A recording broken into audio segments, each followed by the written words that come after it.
Hello साथियों, नमस्कार, good evening. आप सभी का बहुत बहुत स्वागत है आपके अपने platform CCC by FHD mobile application पर। आज की इस क्लास में आप सभी लिब्रियोफिस कैल्क से कुछ इंपॉर्टेंट फार्मूले पढ़ेंगे। आपके एग्जाम में बहुत सारे फार्मूलों से भी सवाल बनते हैं, तो यहाँ पर कुछ इंपॉर्टेंट फार्मूले हमने लिखे हैं जिनको हम अभी विद प्रैक्टिकल डिस्कस करने वाले हैं। सबसे पहला फार्मूला यहाँ पर दिया गया है सम का। तो देखिए, जो सम फंक्शन होता है इसका यूज क्या है। अगर हमें किसी वैल्यू को जोड़ना होता है, मीन अगर हमें एडिशन करना है, ठीक है ना, तो हम सम फंक्शन यूज करते हैं। जैसे मान लेते हैं हम आ जाते हैं लिब्रियोफिस कैल्क में और यहाँ पर आपको दिखाते हैं कि सम फंक्शन का यूज आप किस प्रकार से करते हैं। तो जब आप लिब्रियोफिस कैल्क में आते हैं, जैसे यहाँ पर हमने कुछ बच्चों के नाम नोट डाउन किए हैं और उनके यहाँ पे मार्क्स दिए गए हैं। जैसे यहाँ पे लिख देते हैं नेम, ये आपका नेम हो गया। तो यहाँ पर मोहन के जो मार्क्स हैं हिंदी में वो 68 हैं, इंग्लिश में 80 हैं, मैथ्स में 74 हैं, साइंस में 58 हैं। तो अब हम क्या चाहते हैं, इन सभी का योग चाहते हैं, यानी टोटल नंबर कितने हैं मोहन के, वो हम यहाँ पे टोटल मार्क्स में चाहते हैं। तो यहाँ पे हमें सम फंक्शन यूज करना पड़ेगा। तो सम फार्मूला के लिए हम क्या करेंगे, इक्वल लिखेंगे, SUM सम लिखेंगे, ब्रैकेट को स्टार्ट करेंगे। ओके, अब नंबर 1 कॉमा नंबर 2 ऐसे भी दे सकते हैं या फिर एक रेंज बना सकते हैं। अब रेंज क्या होता है, तो पहला वाला सेल, ठीक है, और इसके बाद में अब आप यहाँ पे इसको या तो आप ऐसे सेलेक्ट करते चले आओ, लास्ट तक यहाँ पर छोड़ दीजिएगा और ब्रैकेट को क्लोज कर दो, तब भी आपका काम हो जाएगा। एंटर प्रेस कर दोगे, टोटल नंबर ऑफ मार्क्स आपको मिल जाएंगे। दूसरा तरीका ये होगा कि आप इक्वल लिखो, सम लिखो, ब्रैकेट को स्टार्ट करो और देखो यहाँ 68 किस में लिखा गया है, इसका सेल का एड्रेस क्या है, ऊपर कॉलम B है और रो नंबर 3 है, तो B3 आप यहाँ लिख सकते हैं। उसके बाद कॉलन यूज करेंगे और साइंस में ऊपर E दिया गया है, आगे 3 होगा और ब्रैकेट क्लोज कर दीजिएगा। तो यहाँ पे हमारा मार्क्स टोटल आ चुके हैं। यानी सम फंक्शन क्या करता है, नंबर को ऐड करता है। फार्मूला कैसे लगाया, इक्वल सम, यहाँ B3 लिखा गया है, कॉमा के साथ कॉलन के साथ E3 लिखा गया है। अगर आप कॉमा का यूज यहाँ पे करेंगे तो पता क्या होगा, कॉमा का यूज करते ही केवल B3 और E3 को ऐड करेगा, बीच के जो यहाँ पे सेल हैं उनको ऐड नहीं करेगा। तो यहाँ पे 126 ही आए, क्योंकि इसने साइंस के नंबर को जोड़ा और इसने हिंदी के नंबर को जोड़ा। तो कॉमा नहीं लगा सकते हैं, कॉमा लगाएंगे तो सभी को कॉमा लगा के फिर डालना पड़ेगा। जैसे B3 भी डाला कॉमा लगा के, फिर आपको C3 डालना पड़ेगा कॉमा के साथ में, तब जाके जोड़ पाएगा सबको। बट इसलिए हम एक रेंज बनाते हैं और हमेशा रेंज के लिए कॉलन ऑपरेटर का यूज किया जाता है। जैसे B3 कॉलन E3, तो एक रेंज बन गई है। अब इसके बीच में जितने भी सेल होंगे सभी को ऐड कर देगा और यहाँ पे 280 आ चुका है। ठीक है, अब देखो नीचे जितने भी आपके यहाँ पे आपने लिखे होंगे नाम बच्चों के, उनको आप यहाँ पे ड्रैग कर लेंगे। तो यहाँ पे जैसे इस कोने पे आप आएंगे, यहाँ पे ये प्लस पॉइंट बनेगा, आप ड्रैग कर लीजिएगा। तो यहाँ पे 295 नंबर इस बच्चे के आए हैं। तो ये तो आपने सम देख लिया कि भाई कैसे हम सम करते हैं। ठीक है, चलिए आगे बढ़ते हैं और अगला जो हमारा होगा वो है मिन। नेक्स्ट फंक्शन कौन सा है, मिन। तो जो वैल्यू आपके सामने दी जाएगी उसमें क्या करेंगे, उसमें मिनिमम वैल्यू आप पता लगा पाएंगे कि भाई मिनिमम वैल्यू कौन सी है, मीन सबसे कम वैल्यू कौन सी है। तो मिनिमम वैल्यू कैसे आप ज्ञात करेंगे, आपको फिर से आना पड़ेगा लिब्रियोफिस कैल्क में और हम यहाँ कैल्क में आ चुके हैं। अब देखो, हम यहाँ पर चाहते हैं कि ये जो नंबर लिखे गए हैं ऊपर की रो में, इसमें मिनिमम वैल्यू कौन सी है। ठीक है, तो निकाल लेंगे, यहाँ पे इक्वल लिखेंगे, MIN में लिखेंगे, ब्रैकेट को स्टार्ट करेंगे और इस वैल्यू को सेलेक्ट कर लेंगे, यहाँ से यहाँ तक पूरा सेलेक्ट कर लिया और ब्रैकेट क्लोज कर दिया। अब एंटर प्रेस करेंगे, देखो यहाँ पे रेंज बन गई B3 कॉलन E3, यानी इसके बीच में जो B3 है और E3 है, इसके बीच में जितने भी रोज आएंगे, जितने भी आपके सेल आएंगे, उन सब पर ये फार्मूला अप्लाई होगा। तो इसमें सबसे मिनिमम वैल्यू कौन सी होगी, 58 है। देखो इन सब में सबसे छोटा कौन सा है, 58 है। तो यहाँ पे मिनिमम हमें दे दिया है। तो इस प्रकार से हम मिनिमम निकाल सकते हैं और ऐसे ही मैक्सिमम भी निकाल सकते हैं। मैक्सिमम वैल्यू ऐसे ही निकालेंगे। तो आप एंटर प्रेस कर दो, मैक्सिमम कितना है, इस रेंज में मैक्सिमम वैल्यू हमारी 80 है, तो वो यहाँ पे दिखा दी है। ठीक है, तो इस प्रकार से मिनिमम और मैक्सिमम भी आप लोग निकाल सकते हैं बहुत आसानी के साथ में। तो यहाँ पर आपको मैक्सिमम के बारे में भी बता दिया है। ये क्या करेगा, जो वैल्यू दी होगी आपने उसमें सबसे बड़ी वैल्यू आपको बताएगा। उसके बाद आता है प्रोडक्ट। अब देखिए जो प्रोडक्ट होता है ये क्या करता है, ये करता है मल्टीप्लाई, ठीक है ना। अगर आपको मल्टीप्लाई करवाना है तो प्रोडक्ट फंक्शन का यूज़ करते हैं। जैसे आप लिब्रे ऑफिस कैल्क में आते हैं, तो हम यहाँ लिब्रे ऑफिस कैल्क में आ चुके हैं, ठीक है।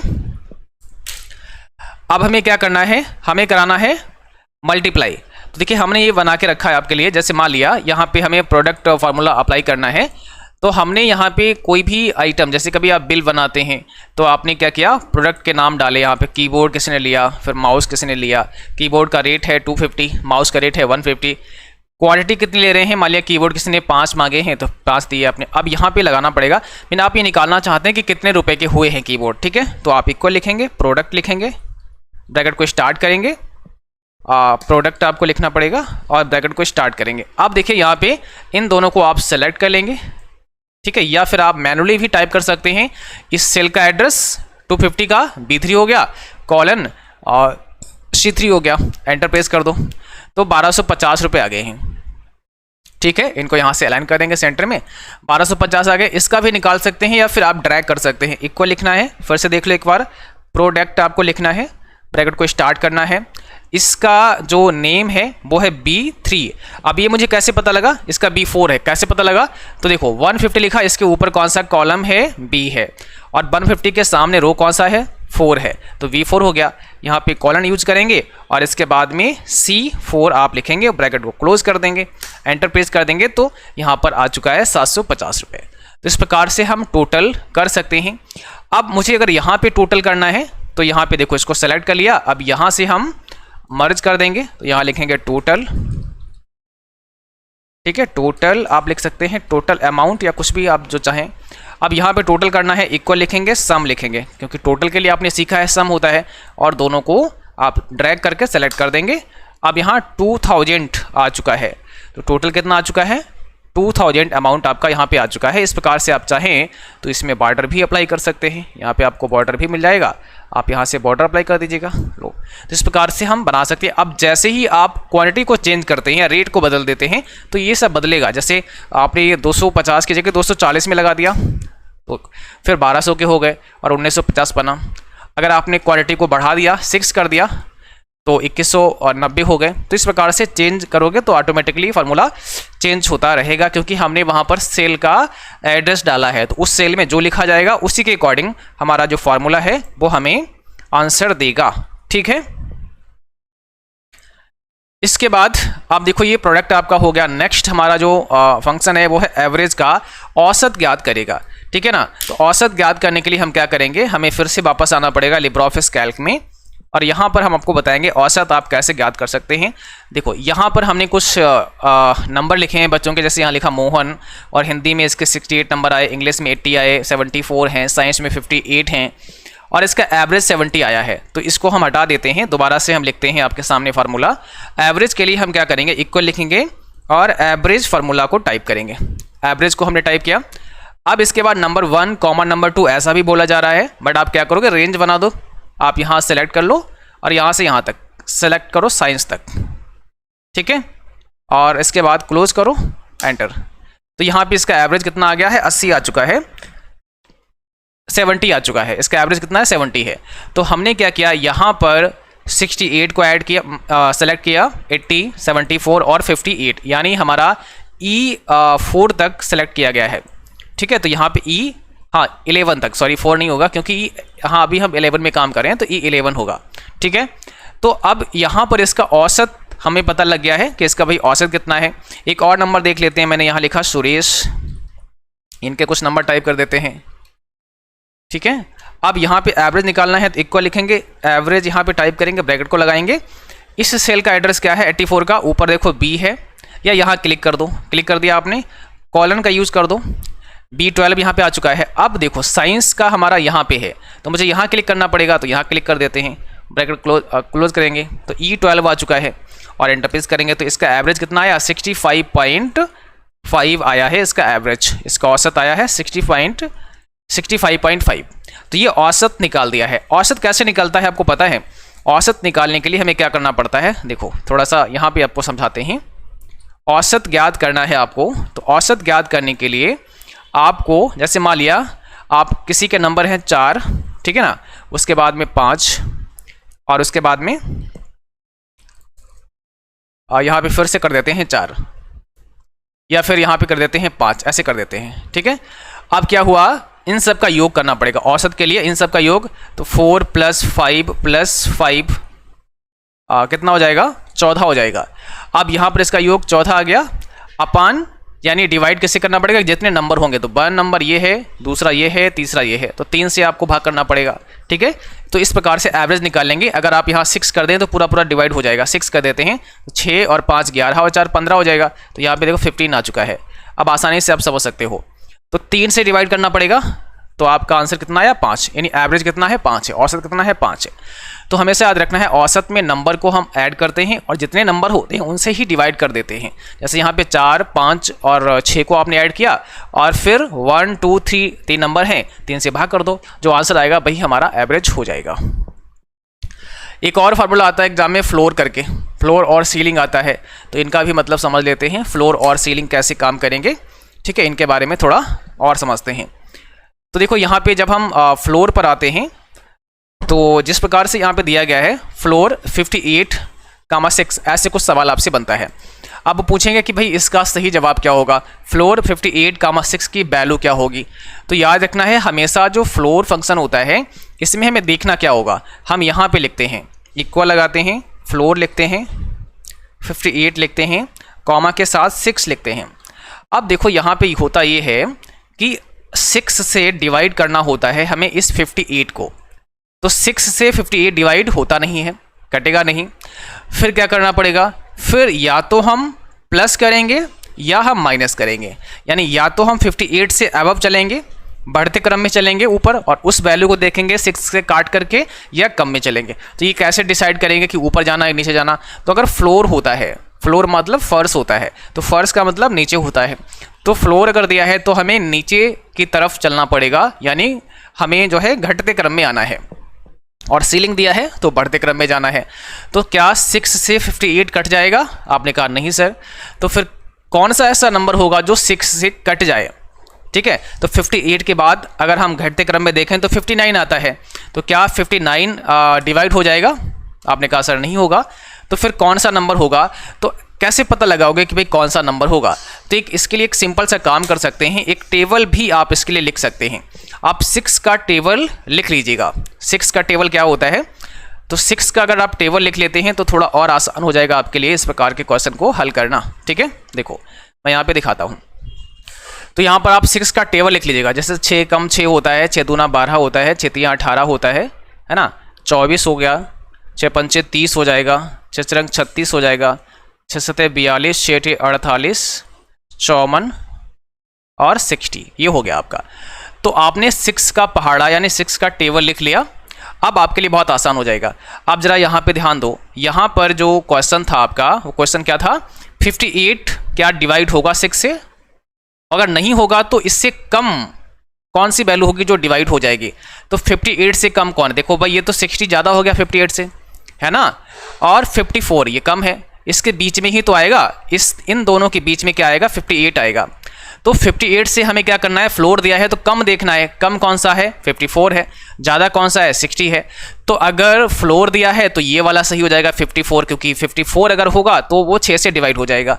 तो कम अगर फ्लोर दिया है तो ये आंसर हो गया, और अगर सीलिंग दिया है तो ये आंसर हो गया, ठीक है। तो यहाँ पे क्या दिया है, यहाँ पे दिया है फ्लोर, इसलिए हमारा जो सही जवाब होगा वो क्या होगा, सही जवाब यहाँ पर हो जाएगा 54। और जब आप देखो लिब्रे ऑफिस कैल्क में जब इसको अप्लाई करोगे फार्मूले को, तब भी आपका आंसर यही आने वाला है।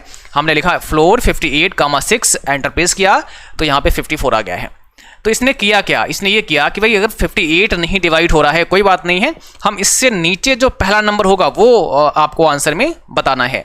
तो फ्लोर दिया था इसलिए इसने 59 को चेक किया, वो भी नहीं हुआ, तो 54 को फिर चेक किया तो 54 आपका 6 से डिवाइड हो गया है, ठीक है। आई होप ये समझ आया होगा। एक और हमने रखा है, अगर नहीं समझ आया है तो दूसरा और समझते हैं, फिर आगे बढ़ेंगे, ठीक है ना। जैसे यहाँ लिखा है फ्लोर 36,4, तो यहाँ पे लिखूंगे इक्वल और FLOOR फ्लोर 36,4। अब एंटर प्रेस करेंगे तो 36 ही आ गया है। क्यों? तो याद रखना है, अगर 36 जैसे यहाँ दिया था और आगे 4 दिया था, तो इस 4 से मुझे डिवाइड करना था 36 को, 4 से 36 को डिवाइड करना था। अगर वही नंबर डिवाइड हो जाएगा तो वही आंसर आपका हो जाएगा। याद रखना, अगर फ्लोर दिया है या सीलिंग दिया है तो हमें ऊपर या नीचे बढ़ना ही नहीं है। जब वही नंबर डिवाइड हो रहा है तो वही हमारा आंसर होगा। जैसे 36 ही यहाँ पे डिवाइड हो गया 4 से, तो वही हमारा आंसर हो गया है। फिर 125 11 देखते हैं, इक्वल फ्लोर 125, 11। अब इसको क्या करना है, 11 से डिवाइड करना है 125 को, तो 125 11 से डिवाइड होगा नहीं। तो फिर फ्लोर दिया है तो इससे कम ऐसा कौन सा नंबर है जो 11 से डिवाइड हो जाए, तो एंटर प्रेस करोगे, ऐसा वो नंबर है 121, यानी 121 11 से डिवाइड हो जाएगा। ठीक है, और इसके लिए भी वही आप पहाड़ा लिख सकते थे, है ना, पहाड़ा लिख करके भी आप इसमें काम चला सकते थे। जैसे एक बार फिर से हम आपको दिखाते हैं, यहाँ पे था 125 और 11 से आपको डिवाइड करना था, तो 11 का टेबल आपको लिखना पड़ेगा। तो देखिए यहाँ पर 11 का आपको टेबल लिखना है। 11 एकन 11 होता है, 11 दूनी 22 होता है, 11 तियाँ 33 होता है, 11 चौक 44 होता है, 11 पंचे 55 होता है, 11 छंग 66 होता है, 11 सतह 77 होता है, फिर 88 हो जाएगा, है ना, फिर 99 हो जाएगा, फिर 11 दशामन 110 हो जाएगा। अब 11 11 121 होता है, 11 12 132 हो जाएगा। इस प्रकार से आप लिख सकते हैं। अब मुझे आ जाना है फिर से यहाँ पे। अब देखो यहाँ पे क्या था, 11 और 125, तो 125 को डिवाइड करना है 11 से, वो तो होगा नहीं। तो 125 से नीचे ऐसी कौन सी संख्या है जो 11 से डिवाइड हो जाएगी, अब इसमें आप पता लगा सकते हो। तो जब आप यहाँ पे आए हो और आपने 11 का टेबल लिखा, तो 121 यहाँ लिखा है, 132 यहाँ लिखा है, इसी के बीच में तो 125 है ना, 125 इसी के बीच में था। अब जरा बताओ, 125 तो डिवाइड होगा नहीं 11 से, ठीक है, बढ़ते क्रम में हम देख नहीं सकते हैं, तो इससे नीचे वाला पहला संख्या 121 ही तो है, यही 11 से कट जाएगा, तो आपका आंसर कौन सा हो गया, 121 आपका आंसर हो गया है, यानी 121 हमारा यहाँ पे आंसर हो जाएगा। तो अगर हम इसको लगाते हैं, अब देखो इसको अगर हम लगाते हैं यहाँ पे 125 वाले को इक्वल करेंगे, फ्लोर करेंगे 125, 11, तो यहाँ पे 121 आ चुका है। अब एक्सेल में या लिब्रा ऑफिस कैल्क में करना तो बहुत आसान है, आपको फार्मूला टाइप करना है और आंसर आ जाएगा। बट जब आप एग्जाम में बैठे होंगे तो वहाँ पर ये सवाल आता है, तो फिर उसके लिए आपको कॉन्सेप्ट पता होना चाहिए कि आखिर इस सवाल का आंसर आ कैसे रहा है। कॉन्सेप्ट पता लगेगा तो बहुत आसानी से आप कर जाओगे। ठीक है, ये तो आपको फ्लोर समझ में आ गया कि भाई फ्लोर क्या करता है। सेम सीलिंग है, सीलिंग सेम ऐसा ही होता है। अब यहाँ पे अगर हम एक सीलिंग का एग्जांपल लेते हैं, जैसे मैंने लिखा यहाँ पे इक्वल, यहाँ लिखते हैं सीलिंग, और यही ले लेते हैं 136 वाला 36,4, यही ले लेते हैं 36,4। ओके, अब एंटर प्रेस करेंगे तो 36 ही आया, क्योंकि वो तो वही नंबर कट रहा है। मैंने बोला था कि चाहे सीलिंग हो या फ्लोर हो, 36 अगर मतलब वही नंबर डिवाइड हो रहा है तो फिर ऊपर या नीचे देखना ही नहीं पड़ेगा। तो नंबर चेंज करते हैं, 36 की जगह 7 कर देते हैं, या हाँ 7 कर देते हैं, एंटर प्रेस करते हैं तो 37 करते ही इसने 40 बताया सीधे, यानी 37 किया। तो अब 37 से नीचे तो देखना ही नहीं पड़ेगा, क्योंकि सीलिंग दे रखा है, तो सीलिंग का मतलब होता है ऊपर, छत होती है, तो हमें ऊपर की तरफ देखना है, यानी हमें बढ़ते क्रम में देखना है। और 37 से ऊपर कौन सा ऐसा नंबर होगा जो 4 से डिवाइड हो जाएगा, तो 38 भी नहीं होगा, 39 भी नहीं होगा, फिर 40 हो जाएगा। ठीक है, तो इसके लिए भी टेबल आप लिख सकते हैं। अगर आप 4 का टेबल लिखेंगे तो ये चीज़ें और आसानी से समझ में आएंगी। तो एक बार हम दिखाते हैं, 4 का टेबल यहाँ लिखते हैं, उसके बाद समझाते हैं। ठीक है, देखो आपको लिखना है 4 का टेबल, और इससे आप समझ सकते हो, बस उसी का आपको टेबल एक बार लिख लेना है, तो बहुत ही क्लियरली ये समझ आ जाएगा कि इसका आंसर क्या होगा। तो अगर हम यहाँ 4 का टेबल लिखेंगे तो 4 एकन 4 होता है, 4 दूनी 8 होता है ना, 4 तियाँ 12 होता है, 4 चौको 16 है, 4 पंचे 20 है, 4 छंगा 24, 4 सते 28, 4 8 32, 4 नेम 36, 4 दशामन 40 होता है, यही तो है।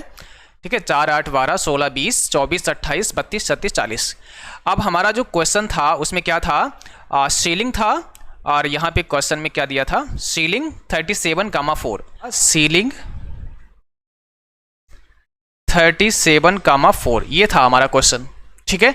तो 4 से 37 तो डिवाइड होगा नहीं, और सीलिंग दे रखा है तो ये बढ़ते क्रम में देख सकते हैं। तो 37 से ऊपर ऐसी कौन सी वो नंबर है जो 4 से डिवाइड हो जाएगा, उसका पता लगाएंगे यहाँ पे। तो 4 का टेबल लिखा हमने, यहाँ देखो 37 किसके बीच में आता है, ये समझो 37 कहाँ पे आता है। तो आपने कहा सर 40 और 36 के बीच में 37 आता है, यहाँ पे आता है, ठीक है।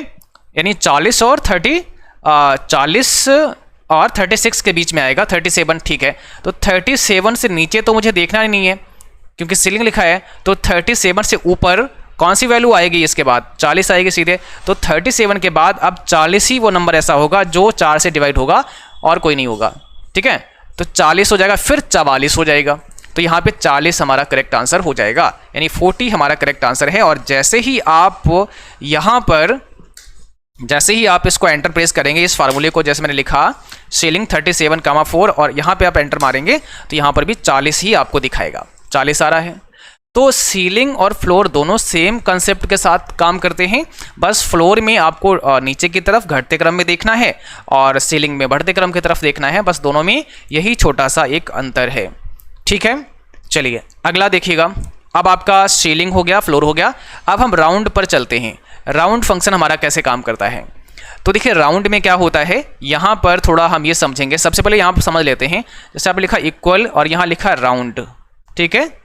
और यहाँ लिखा अगर आपने 526.69 2,1 ये लिखा आपने, अब इसको राउंड ऑफ करना है। तो देखो 526.692 1 लिखा है, इस 1 का मतलब ये हुआ कि डेसिमल प्लेस एक ही रखना है। 1 यानी कॉमा के बाद जो वैल्यू दी होगी उतना ही डेसिमल प्लेस रखना है।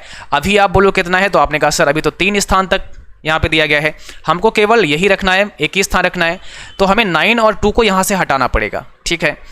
जब आप किसी नंबर को हटाएंगे, वो नंबर अगर 5 है यानी 5 के बराबर है या 5 से बड़ा है, तो +1 करना पड़ेगा जो नंबर बचेगा शेष उसमें। और अगर 5 से वो छोटा है तो +1 नहीं किया जाएगा, ना ही माइनस किया जाएगा। तो इसको तो हम यहाँ लिख लेंगे 526 यहाँ लिख लेंगे। 2 को यहाँ से हटा दिया, 9 को भी हटाया। लेकिन जब आप लास्ट में 9 को हटाएं तो आप ये देखें कि भाई 9 तो 5 से बड़ा है, तो +1 करना पड़ेगा किसमें, जो शेष बचेगी। तो 6 में +1 हो जाएगा, तो यहाँ पे 526.7 आ जाएगा। तो इस कॉन्सेप्ट के साथ में ये राउंड फंक्शन हमारा काम करेगा। अब यहाँ पर हम एग्जाम्पल आपको दिखाते हैं, इस के लिए हमने जो एग्जाम्पल यहाँ पे लिखे हैं उनमें आप क्या कर सकते हैं और उनसे आप क्या समझ सकते हैं। तो देखिए यहाँ पे राउंड के कुछ एग्जाम्पल्स हमने लिखे हैं, जैसे लिखा हुआ है राउंड 25.354 1। तो अगर हम इसको यहाँ पे लगाते हैं, इक्वल लिखते हैं, ROUND राउंड लिखते हैं, और यहाँ पे लिखते हैं 25.354 1 और एंटर प्रेस करते हैं। तो यहाँ पे 25,4 आया है। थोड़ा साइज इंक्रीज कर देते हैं ताकि आपको दिखे। तो यहाँ पर इसका आंसर 25,4 आया। कैसे आया, देखो राउंड दिया है 25 दिया है, 0.354 दिया है और ,1 दिया है। हमें 1 रखना है, मतलब एक ही स्थान रखना है हमें डेसिमल के बाद, यानी 3 को ही रखना था। अब 4 को यहाँ से हटाना था, तो 4 को हटाया, ठीक है। फिर आपने 5 को हटाया। जब आपने 5 को हटाया तो मैंने बोला था कि जो नंबर हम हटाएंगे सबसे बाद में, वो अगर 5 या 5 से बड़ा होगा तो +1 करना पड़ेगा। तो यहाँ पे तो आप हटा रहे हैं, तो देखो 5 आ गया है, तो 3 में +1 कर देना, 4 हो जाएगा। तो 25.4 इसका आंसर आ जाएगा और वही आपके सामने है। आई होप समझ में आया होगा, 25.4। अब एक और देखते हैं, यहाँ पे दिया गया है अगला वाला, इसमें लिखेंगे इक्वल ROUND राउंड लिखेंगे 365.646, 2। अब देखो इसका क्या होगा, यहाँ पे कॉमा के बाद 2 लिखा हुआ है, इसका मतलब क्या है कि हमें डेसिमल प्लेस 2 रखने हैं। अगर कॉमा के बाद 4 लिखा जाएगा तो 4 लिखने हैं, 3 लिखा जाएगा तो 3 लिखने हैं। प्रेजेंट टाइम में डेसिमल प्लेस की वैल्यू हमारी 3 है ना, दशमलव के बाद में 3 संख्याएं हैं। हमें रखनी कितनी है, हमें रखनी है 2, यानी हमको हटाना किसको है, हमें 6 को हटाना है। तो हम यहाँ से 6 को जब हटाएंगे तो +1 आगे हो जाएगा, क्योंकि 6 5 से बड़ा है। तो यहाँ पर देखिएगा, जैसे हमने 6 को हटाया, अब यहाँ पे, हाँ यहाँ पे कुछ देखो मैंने कितने ज़्यादा 0 0 कर दिए, सॉरी इसके लिए। तो 365, ठीक है, पॉइंट था यहाँ पे, और 646 था, ये था आपका। एंटर प्रेस करते हैं तो यहाँ पे 365.65 आ जाएगा। 0.65 क्यों आया, क्योंकि यहाँ 6 को हमने हटाया तो +1 हो गया 4 में, +1 हो गया 4 में, तो इसलिए 6 और 4 यहाँ पे आ चुका है। इसी प्रकार से अगला देखेंगे 355 और 0.654 कामा 0। अब इसको ध्यान से समझना, इक्वल लिखा हुआ है, राउंड लिखा हुआ है, यहाँ पे 355.654 कामा 0 लिखा है। इसका मतलब हुआ कि डेसिमल प्लेस नहीं चाहिए। अभी 3 स्थान हैं, हमें तो एक भी नहीं चाहिए, तो सबको हटा दो, क्या दिक्कत है। बट ध्यान वही रखना है, जो सबसे लास्ट में हटाओगे वो अगर 5 है या 5 से बड़ा है तो +1 कर देगा, ठीक है। तो यहाँ पे सबसे लास्ट में 6 दिया गया है, तो ये +1 करके कहाँ लाएगा, ये डेसिमल से पहले वाली वैल्यू पे 5 में +1 कर देगा, ये ध्यान रखना है। तो जैसे एंटर मारोगे यहाँ 355 की जगह 356 हो जाएगा। देखो यहाँ 356 हो चुका है, ठीक है, बात समझ में आई। तो यहाँ जब 0 लिखा है कि हमें भाई डेसिमल प्लेस चाहिए नहीं, तो इन सबको हटाना पड़ेगा, और जो लास्ट नंबर होगा अगर वो 5 है या 5 से बड़ा है तो +1 होगा। अच्छा, अगर ये नहीं होगा, जैसे मैं यहाँ 4 कर देता हूँ, तो लास्ट बाकी 5 है, बीच में 5 है, या फिर लास्ट में भी हम 6 कर देते हैं, तो ये सब नंबर तो 5 से ज़्यादा है, बट लास्ट वाला 4 है, तो +1 होगा क्या, नहीं होगा, तब 355 ही रहेगा। अगला एक और देख लेते हैं, इक्वल राउंड ब्रैकेट को स्टार्ट किया 364.254 और फिर से कामा 0, यहाँ पे देखो फिर से कामा 0। इस बार हमने ये समझाने की कोशिश की है कि अगर यहाँ पे लास्ट में 5 से बड़ा नहीं होता है तो सेम वही रहेगा, वो मैंने पहले भी समझा दिया। तो इसका 364 ही आने वाला है, 364 इसका आ गया, क्योंकि इसके तीनों ये डेसिमल प्लेस हमें हटाने पड़ेंगे, और लास्ट वाला हमारा 2 था, तो +1 हमें नहीं करना होगा। अब माइनस पर आ जाते हैं, क्योंकि माइनस वाले भी एग्जाम में सवाल आते हैं। तो 684.124 कामा -2 यहाँ लिखते हैं। अब देखो ये -2 क्या करेगा, -2 का ये मतलब होगा कि डेसिमल प्लेस से पहले वैल्यू को राउंड ऑफ करना। अभी तक हम लोग प्लस में थे तो डेसिमल से बाद में राउंड ऑफ करते थे, बट अब पहले राउंड ऑफ करना पड़ेगा। और -2 क्या बोलेगा कि हमें ये 2 स्थान हटाने हैं, मतलब 4 हटाना है और 8 हटाना है, 4 और 8 को यहाँ से हटा देना है, ठीक है। और पॉइंट के बाद तो अपने आप ही हट जाएगा, तो हमें ये 2 स्थान हटाने हैं, रूल वही है। 4 को हटाएंगे तो यहाँ 0 अब आएगा, 4 के स्थान पर 0 आएगा, से 8 को हटाएंगे तो इसके स्थान पर 0 आएगा, लेकिन 8 चूंकि 5 से बड़ा है तो 6 वाले में +1 कर देगा, तो 700 इसका आंसर आ जाएगा। वही आपके सामने है 700, ठीक है। एक और देखते हैं, यहाँ पे फिर से लिखेंगे इक्वल, यहाँ लिखेंगे राउंड, ध्यान से समझोगे तो समझ आएगा। आपने 5 4 7 लिखा, इसमें पॉइंट के बाद कुछ लिखा ही नहीं है, तो कॉमा सीधे लिखा गया है और -3 किया गया है। अब ये कहते हैं कि राउंड ऑफ करो 3 स्थान तक, यानी -3 है तो 7 भी 0 होगा, 4 भी 0 होगा और 5 भी 0 होगा, और सबसे लास्ट में क्या है 5 है। तो सोचो क्या होगा, अगली संख्या में +1 होगा, 5 से आगे कोई संख्या ही नहीं है, तो आप उसे 0 मान लो, और 0 में +1 कर दो तो 1 आ जाएगा, तो 1 आगे 000 एंटर प्रेस करोगे तो 1000 यहाँ पे आ जाएगा, ठीक है। इसको हम जरा इस प्रकार से समझा देते हैं। 5 4 7 है, 5 4 7 है, तो यहाँ पर थोड़ा समझ लीजिएगा। देखो 5 4 7 को कैसे हल करना है, थोड़ा यहाँ पे समझिएगा। यहाँ लिखिएगा इक्वल राउंड 5 4 7 कामा -3 है, ये है। तो ये कह रहे हैं कि भाई देखो डेसिमल से पहले ये जो 3 अंक हैं, इन तीनों को राउंड ऑफ कर दो, तो 7 के स्थान पर 0 हो जाएगा, 4 के स्थान पर 0 हो जाएगा, और 5 के स्थान पर भी 0 हो जाएगा। अब ध्यान ये देना है कि 3 जब हमने लिखे माइनस में, तीनों हमने हटा दिए, लास्ट में क्या हटाया 5 हटाया, और हमने कहा था अगर 5 के बराबर या बड़ा है तो +1 होगा, तो आगे तो कुछ है ही नहीं, तो +1 कर दो, यहाँ 0 मान लो, +1 यहाँ कर दो, तो अब 1 में 0 जोड़ोगे तो क्या होगा 1 ही रहेगा, तो यहाँ पे 1000 आ जाएगा। इसलिए हमारा आंसर जो आपको प्राप्त हुआ है वो यहाँ पे कितना मिला है, यहाँ पे आंसर मिला है आपको 1000 का।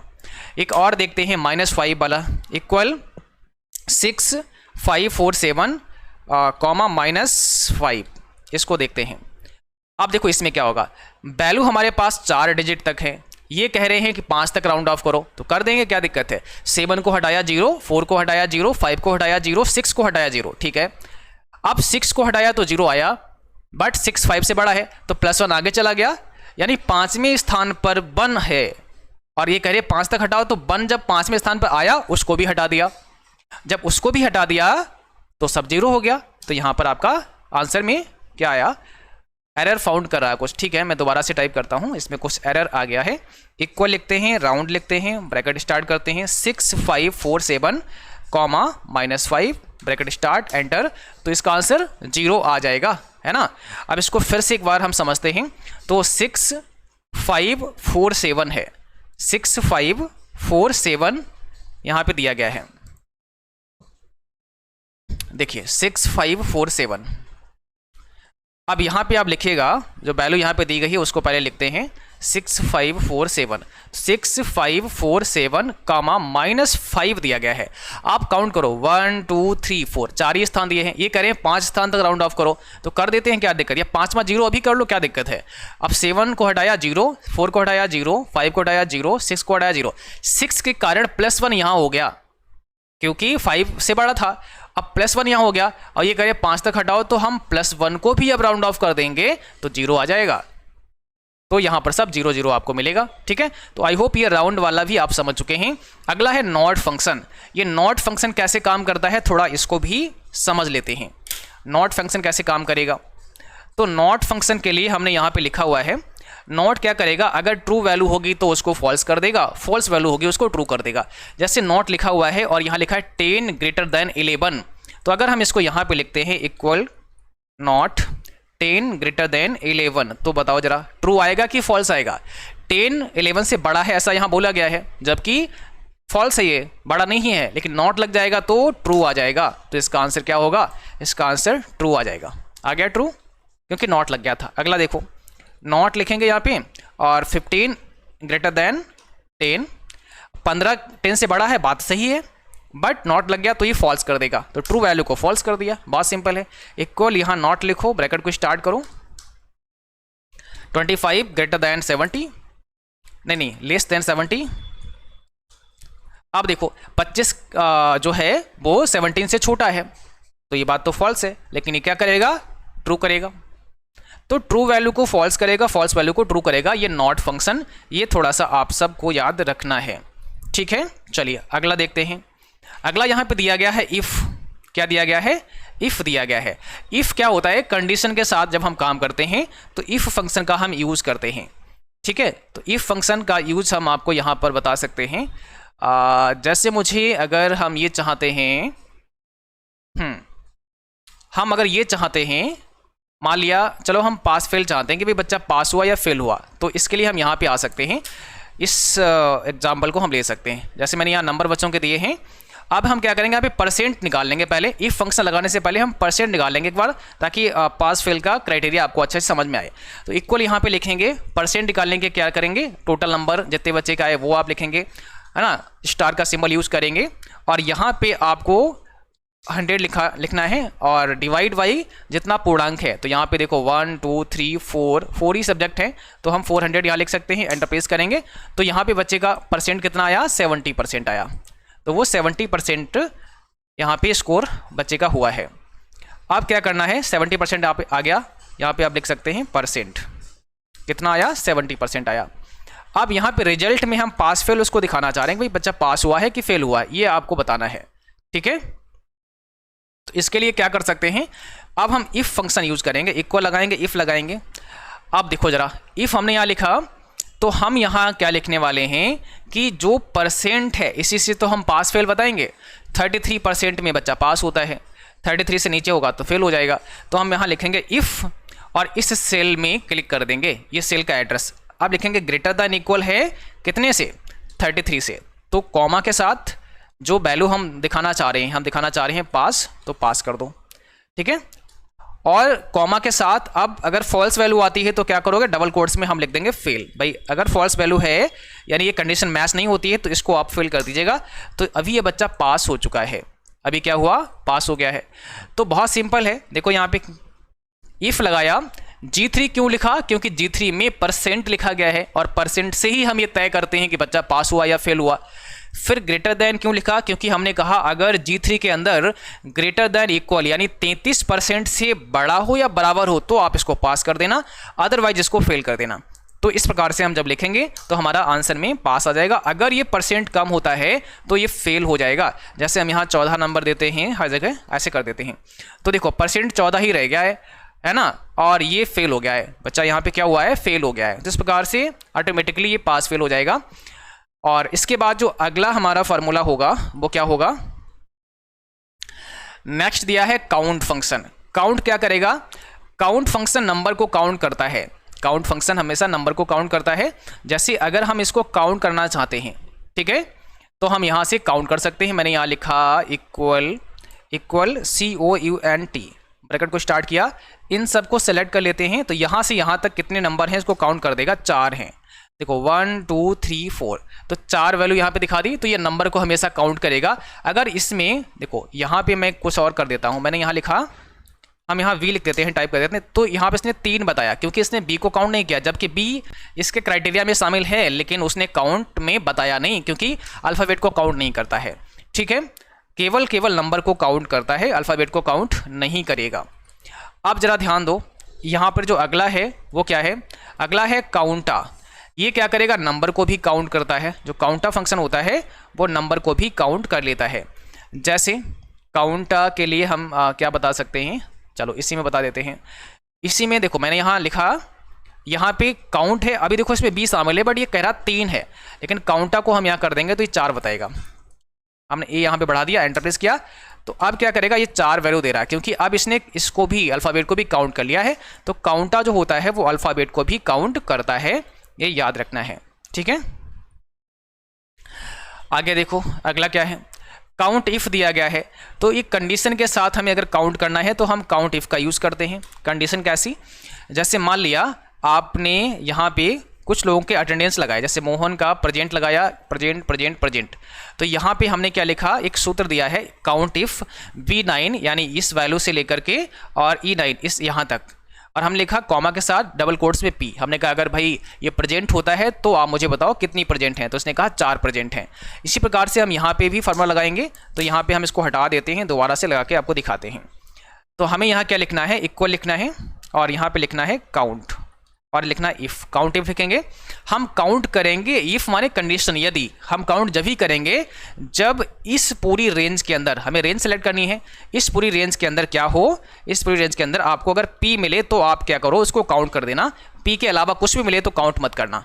देखो इसने कहा P इसमें 3 है, इस रेंज में P कितनी है? 3 है। हमने यहाँ पे एक मिस कर दिया, मुझे लगता है P 4 है, बट यहाँ 3 बता रहा है, तो यहाँ पे E9 नहीं लिखा गया होगा, है ना, D9 तक है, तो इसको E9 कर देते हैं। अब देखो P 4 बता रहा है। अब हम अगर यहाँ पे अब्सेंट डाल देते हैं बीच में, तो कह रहा है P यहाँ पर 3, प्रेजेंट 3 है, अब्सेंट को इसने काउंट नहीं किया, अब्सेंट यहाँ पे काउंट करवा लेंगे। तो same formula, count if, bracket को लगाया, और फिर से हमें यहाँ पे पूरी वैल्यू सेलेक्ट करके देनी है यहाँ से यहाँ तक।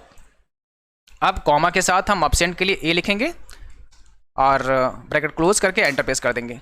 तो अभी देखो अब्सेंट हमारा 1 आ रहा है, अब्सेंट कितना आ रहा है? 1 आ रहा है। अब्सेंट देखो यहाँ पे 1 है, अब्सेंट बढ़ा देते हैं, P को हमने फिर अब्सेंट कर दिया, तो देखो प्रेजेंट 2 हो गया एंड अब्सेंट भी 2 हो गया है। तो इस प्रकार से जो आपका फंक्शन है काउंट इफ वाला काम करता है। काउंट इफ मतलब हम काउंट करेंगे कंडीशन के साथ में। और अगला दिया गया यहाँ पे कॉनकैटेनेट। इस फार्मूले के द्वारा हम क्या कर सकते हैं? जैसे आप कई बार लिखते हैं ना, फर्स्ट नेम लिखते हैं, उसके बाद आप लास्ट नेम लिखते हैं, तो फर्स्ट नेम अलग लिखा होता है, लास्ट नेम अलग लिखा होता है, इन दोनों को हमें कंबाइन करना है अगर, तो हम कॉनकैटेनेट फार्मूला का इस्तेमाल करते हैं। जैसे जब आप लिब्रे ऑफिस कैल्क में आएंगे तो यहाँ पर आप देख पा रहे होंगे, अगर हम यहाँ पे कुछ लिखते हैं, जैसे मैंने यहाँ लिखा सोहन, ठीक है, और ये फर्स्ट नेम हो गया, लास्ट नेम हो गया कुमार। अब हम एक ही सेल में चाह रहे हैं, फर्स्ट नेम, यहाँ पे हमारा ये फर्स्ट नेम हो गया, फर्स्ट नेम हो गया, ये हमारा लास्ट नेम हो गया, अब यहाँ पे हमारा फुल नेम हो जाएगा। ठीक है, तो ज़रा ध्यान दीजिएगा, यहाँ पर ये हमारा लास्ट नेम हो गया, ये हमारा फुल नेम। यहाँ पर हम इन दोनों को कंबाइन करना चाहते हैं तो इक्वल लिखेंगे, कॉनकैटेनेट आपको यहाँ लिखना है, ब्रैकेट को स्टार्ट करना है। अब इस पर क्लिक कर देंगे या इस सेल का एड्रेस डाल देंगे, कॉमा लगा देंगे और कुमार पे क्लिक कर देंगे, ब्रैकेट को बंद करेंगे, एंटर प्रेस करेंगे, तो ये सोहन कुमार आपस में कंबाइन हो गया है। बट अभी आप देख रहे हैं यहाँ पर क्या हुआ है, सोहन कुमार में आपस में कंबाइन हुआ है, स्पेस बिल्कुल भी नहीं है। तो अगर स्पेस देना है आपको तो क्या करना पड़ेगा? स्पेस देने के लिए आप यहाँ पर एक काम कर सकते हैं, इसके अंदर आपको डबल कोट्स में, ठीक है, स्पेस कर देना है। तो यहाँ पे देखो हमने डबल कोट्स में स्पेस कर दिया।